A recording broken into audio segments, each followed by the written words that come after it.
Hello, I'm Adrian, and today I want to show you a little blues solo that I've come up with where I'm taking one quite simple lick and then taking that through the chord changes in a typical 12-bar blues just by adjusting and adapting that lick slightly. Some of you might have seen a recent lesson I did where I tried this kind of approach in a more country context, but I think it works equally well in the blues style, and it's a way of giving your soloing a bit of continuity as you follow that kind of theme or motif throughout your solo. Also a really good way of getting away from the usual kind of tried and tested minor pentatonic approach to soloing, which a lot of people naturally seem to fall into when they're playing a blues.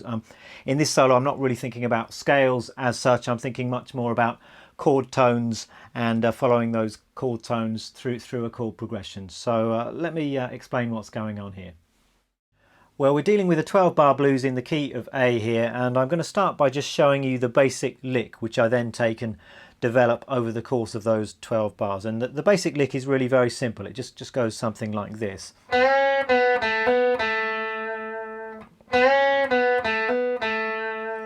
So what's happening here is we're bending up into the third of each chord that we're playing over. So the one chord of a blues in the key of A is going to be an A chord of some kind, an A7 chord perhaps, and if you know your music theory then you'll know that the third of that chord is a C sharp note, and that's the note that I'm bending into here. So I'm actually bending up a B to a C sharp, that's the 4th fret on the 3rd string. I'm bending that up a tone, something like that. Then I'm releasing the bend, and then I'm playing the 2nd fret on that string, which is the root note, hammering onto the 4th fret and then playing that root note again.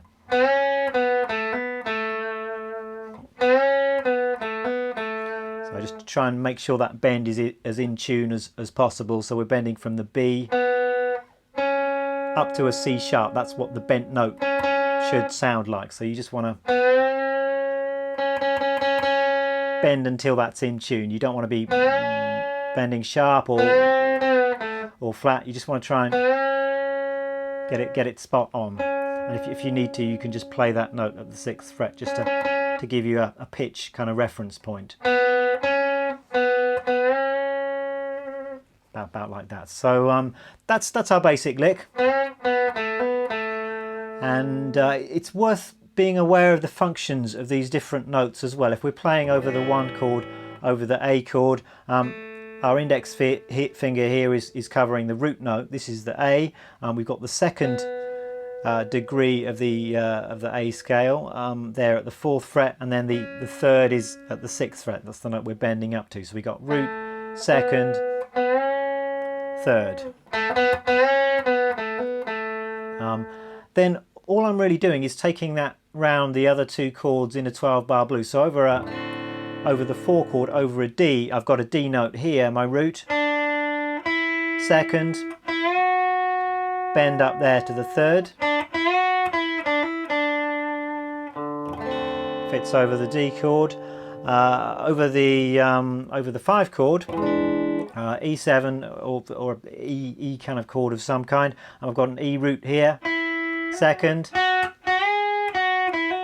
bending up to the 3rd. So I've got my 3 basic ideas there. Over the 1 chord I've got this, over the 4 chord, and over the 5 chord. And in fact over the 1 chord I think I can play the same idea up an octave here on the top string as well.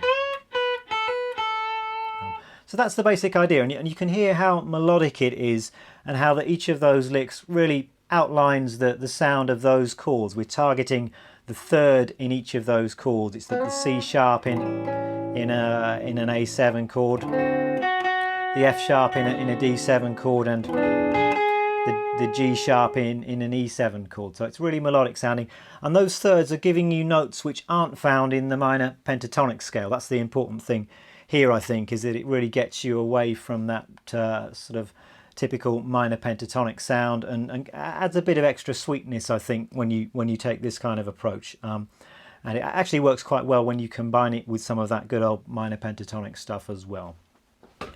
So I've taken you through the basic concept. Now I'm going to take you through the solo exactly as I played it at the start of this lesson. As usual, I've written out the music to this. I'm going to post it up on my website. There'll be a link underneath this video, and you might want to follow along with that, just because it will make certain things like the rhythms and the phrasing a bit easier to grasp, I think. But I'm just going to take you through the whole thing quickly now. So first lick goes like this. So you can hear we've got our lick there, but I've just got a little pickup, or a few lead-in notes there. I'm playing 2 to 4 on the 4th string, and then 2 on the 3rd string, and then I'm into the lick. Coming in on beat 4, so a little anticipation to lead into the downbeat at the start of the blues. 1, 2, 3. That's the first lick, outlining the sound of an A7 chord. Then I do the same thing over the second bar in the 12-bar blues. D7 is the harmony we're playing over, and I'm just playing this lick. So again, we've got our basic lick, this time based off of the D root note here, 3rd fret on the 2nd string. I'm leading into it like this, with another little triplet, sliding from 2 to 4 on the 3rd string, 3rd fret on the 2nd string, and then into our bending idea.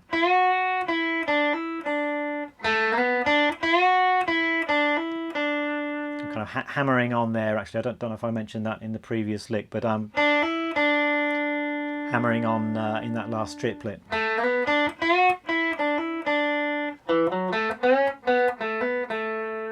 So those are our first 2 licks.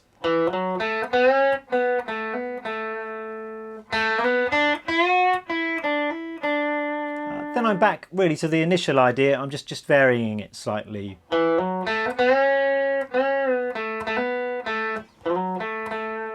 So it's really just repeating the opening idea. Got the triplet.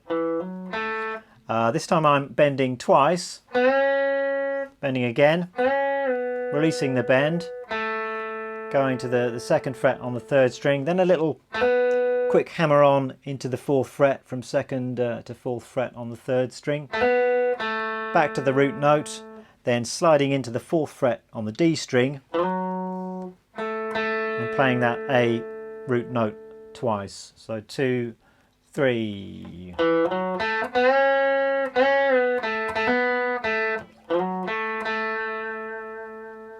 So that's our 3rd little phrase. We continue like this.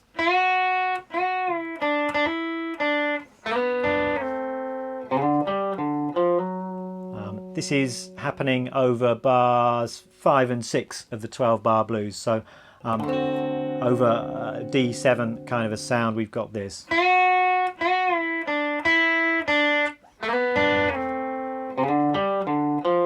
So we're bending 5th fret on the 2nd string up to the 3rd of the D7 chord, down to the root, then 5 to 3 on the 2nd string,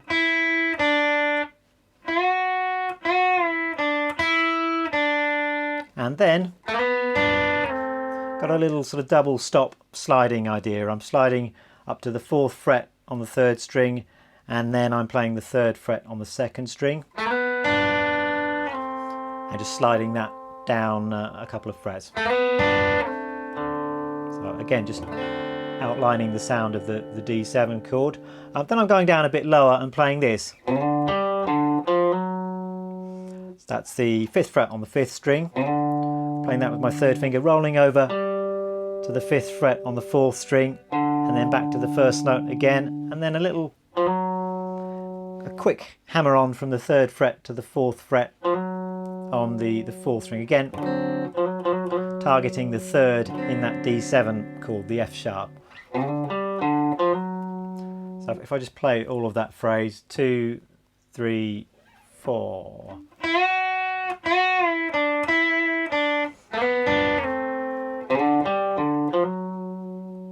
Then we're back to the A7 chord with this. Whoops.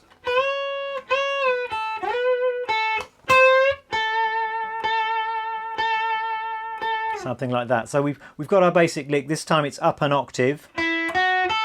So 5 to 7 on the B string, 5 on the top string. Bending the 7th fret on the top string twice. Releasing the bend. Playing the 5th fret on the top string. And then instead of playing those 2 notes again, I'm actually playing them on the B string instead.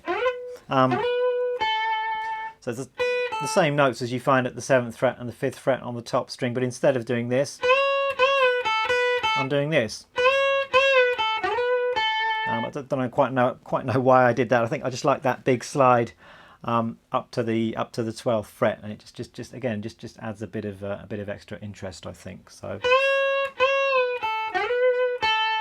then I've just got a small bend there, 13th fret on the B string, just bending that slightly sharp. Again, kind of up to the C sharp, up to the 3rd in the A7 chord. So something like that. And then I'm playing the A note, this time here, 10th fret on the 2nd string. So back to the root of the A7 chord. And I'm just playing that 4 times while giving it a bit of kind of savage vibrato. So the whole of that phrase is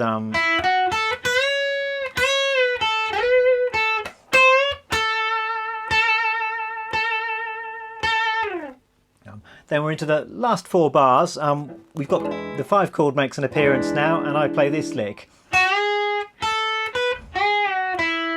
So bending the 7th fret on the 2nd string, then 5 to 7 on the top string, then back to the 7th fret on the 2nd string, bend and release, and playing the 5th fret on the 2nd string. So a bit flat on that bend there. That's better. Then chords change to the D7. I'm playing the same kind of idea.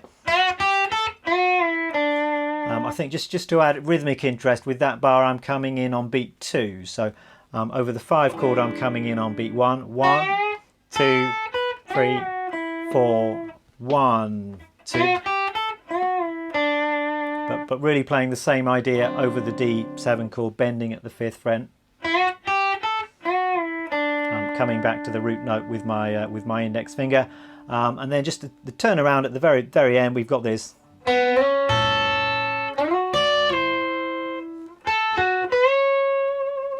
Something like that. So I'm using some 6 ideas here. So I'm sliding from 4 to 6 on the 3rd string, then catching the 5th fret on the top string, taking that same shape up to the 10th position. I've got the 11th fret on the 3rd string, 10th fret on the top string, sliding that down 2 frets, and then I think it's something like that at the end. The last phrase, just 11th fret on the 3rd string, 10th fret on the B, 12th fret on the B, and then bending the B up to the C sharp, up to the 3rd of the A chord there. So that's the entire solo. I'm going to play it through slowly so you can see how all of this fits together. 1, 2, 3.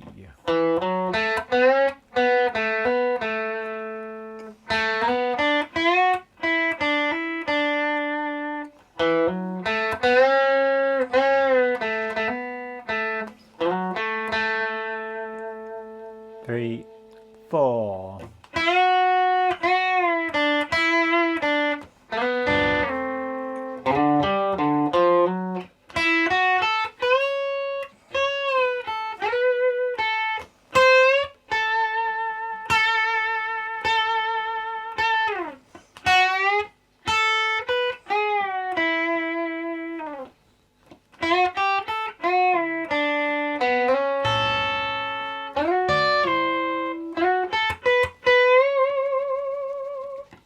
and up to speed.